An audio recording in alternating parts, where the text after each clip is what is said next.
एक बार नैमिषारण्य के निवासी ऋषियों ने संसार के कल्याणार्थ सूत जी से पूछा, हे सूत, कराल कलिकाल के लोगों के बालक किस तरह दीर्घायु हो गए?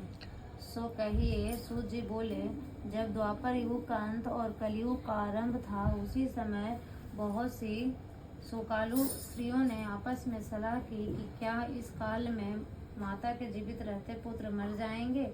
जब ये आपस में कुछ निर्णय नहीं कर सकी, तब गौतम जी के पास पूछने के लिए गई। जब उनके पास पहुंची तो उस समय गौतम जी आनंद को खो जाते हैं, आनंद में खो जाते हैं। इस पर उस दयालु राजा ने कहा, माता अब तुम रो मत, आनंद से बैठो, मैं तुम्हारे बच्चों को बचाने का यत्न करता हूँ। ऐसा कहकर राजा उस स्थान पर गया जहाँ गरुड़ आकर प्रतिदिन मांस खाया करता था। उसी समय गरुड़ भी उस पर टूट पड़ा और मांस खाने लगा।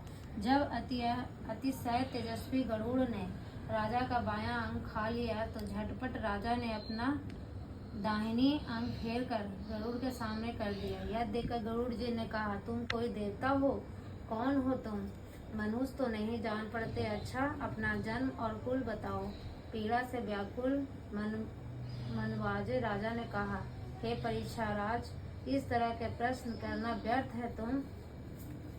तुम अपनी इच्छा भर मेरा मांस खाओ। यह सुनकर गरुड़ रुक गए और बड़े आदर से राजा के जन्म और कुल की बात पूछने लगे। राजा ने कहा, मेरी माता का नाम है सैव्या और मेरे पिता का नाम है शालिवाहन।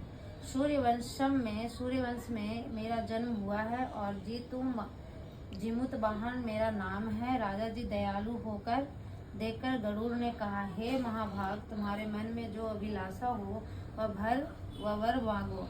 यदि आप मुझे वर दे रहे हैं तो वर दीजिए कि अपने अब तक जिन प्राणियों को खाया है वे सब जीवित हो जाए। हे स्वामी, अब से आप यहाँ बालकों को ना खाएं और कोई ऐसा उपाय करें कि जहाँ वो उत्पन्न हो लोग बहुत दिनों तक जीवित रहें। धौम्य से कहा, पारण करे। यदि इस पर ध्यान न दिया गया तो फल नष्ट हो जाएगा और सौभाग्य को अवश्य ही नष्ट हो जाएंगे।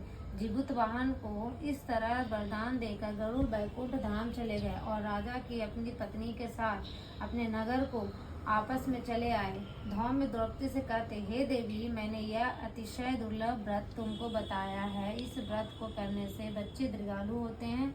हे देवी, तुम भी पूर्वोक्त विधि से यह व्रत और दुर्गा जी का पूजन करो तो तुम्हें अभिलाषी फल प्राप्त होगा।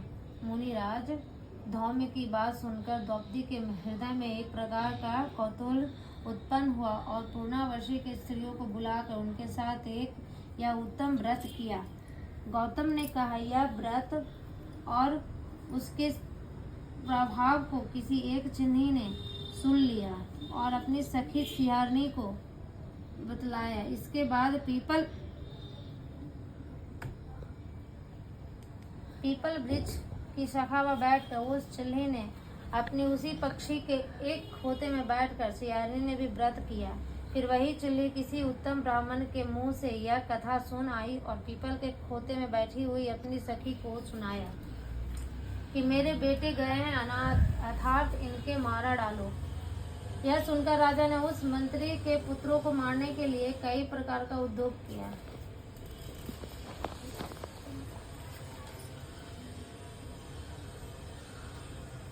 सियारनी ने आधी कथा सुनी थी कि उसके भूख लग गई और वह उसी समय सबसे भरे हुए शमशान में पहुंची। वहां उसने इच्छा भर मांस का भोजन किया और चिल्हे बिना कुछ खाए पिए रह गए और सवेरे हो गया। सवेरे वह गौशाला में गई और वहां गौ का दूध पिया। इस नम्मी को उसने पारण किया। कुछ दिनों बाद वे दोनों मर गई और अयोध्या में किसी धनी व्यापारी के घर में जन्मी। संयोग से उन दोनों का जन्म एक ही घर में हुआ, जिसमें सियारनी ज्येष्ठ हुई और चिल्ली छोटी। वे दोनों सभी शुभ लक्षणों से युक्त थे, लेकिन इसलिए बड़ी लड़की काशीराज के यहाँ छोटी उनकी मंत्री के साथ गर्भपात अग्नि के सामने विधिवत पूर्वक ब्याही गई। वह पूर्व जन्म के कर्म फल से वह मृगनयनी रानी हुई। जिस किसी की संतान उसे उत्पन्न करती वह मर जाते थे। अब पूर्व जन्म की बातों का स्मरण करने वाली मंत्री की पत्नी ने पशुओं के सदृश तेजस्वी 8 बेटे उत्पन्न किए और सभी जीवित रह गए। अपनी बहन के पुत्रों को जीवित देखकर ईर्ष्यावश राजपत्नी ने अपने स्वामी से कहा, यदि तुम मुझे जीवित रखना चाहते हो तो इस मंत्री के भी पुत्रों को उसी जगह भेज दो जहाँ कि मेरे बेटे भी गए हैं, अर्थात इन्हें मार डालो। यह सुनकर राजा ने उस मंत्री के पुत्रों को मारने के लिए कई प्रकार के योग किए।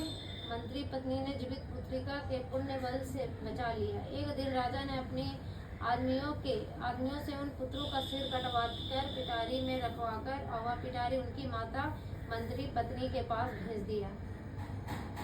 किंतु वे 8 सिर बेशकीमती जवाहरात हो गए और भले चंगे और 8 लड़के अपनी माता के पास वापस चले गए। उनकी जीवित देखकर राजपत्नी को बड़ा विश्वास हुआ।